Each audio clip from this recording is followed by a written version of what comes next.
Hair. It's something we care for nearly every day. We style it, color it, and spend money paying others to fulfill our desired style for it. But at Emporia State, not everyone has services available to get their hair done. Caitlin Hollenshed, senior psychology and nursing major, and Kelly Banks, junior interdisciplinary studies and entrepreneurship major, are co-presidents of Black Student Union. Both ESU students have noticed the lack of hairstylists available who have the skills to do their hair. When I first got here, I needed my ends trimmed, and I looked around and no one knew how to cut textured hair.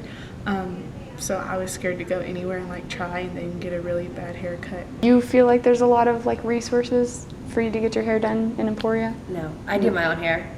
One hairstylist, Rebecca Curtin, offers services to females with textured hair, which she knows can be hard to find in rural areas like Emporia. It is sad, when you think about the average Black person can't walk into a salon and just expect to have someone that knows what they're doing as well as the right kind of products or anything like that, Curtin started noticing the differences in hair types at a young age.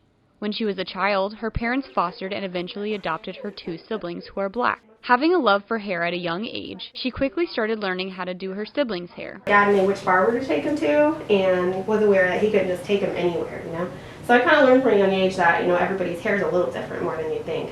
Curtin went to cosmetology school in Salina, Kansas before attending ESU and meeting her husband. They later married and now have a daughter.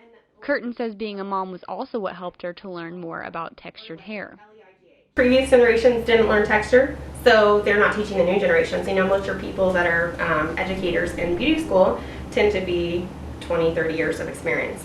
I think that's probably part of our issue, especially in areas in the Midwest where there's communities that are very small. There's not a lot of time for them to learn and clients to work with. Curtin is aware of why people of color may be hesitant to come into her shop. She hopes that future generations of hairstylists can continue educating others of the importance of knowing all hair types.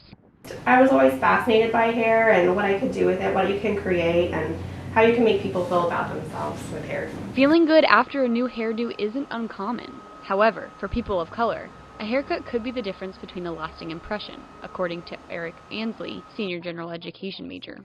First impressions mean a lot, so if somebody first sees me with a nice haircut, I feel like I'm well groomed and everything, I feel like I'm a more respectable person as well. So. As a player for the ESU football team, Ansley often goes to a former classmate before game days to get his haircut. When his friend isn't available, Ansley usually drives home to Oklahoma City to his regular barber, which is a 3.5-hour commute. Merrick, the dude who cuts my hair now, he cuts a lot of athletes' hair. It's if you want to get the haircut before a big game or maybe have a little project due the next day, it's you have to maybe schedule maybe a week in advance because he's so busy. He's only one really good barber here, so it's just hard to really get in. In past years, BSU has brought in barbers to cut students' hair. While this hasn't been done recently, Hollenshed and Banks say that BSU does plan to bring in guest speakers to share knowledge of how to care for their natural hair and give resources to those who need it. Until then, Hollenshed mentions the benefits of hairstylists learning how to work with all hair types. All of our hair textures are different, so it's going to take them a lot of time to know how to do it, but you would get more clients and you'll just expand your knowledge. So I feel like it's not that hard to learn, but you just have to be willing to learn.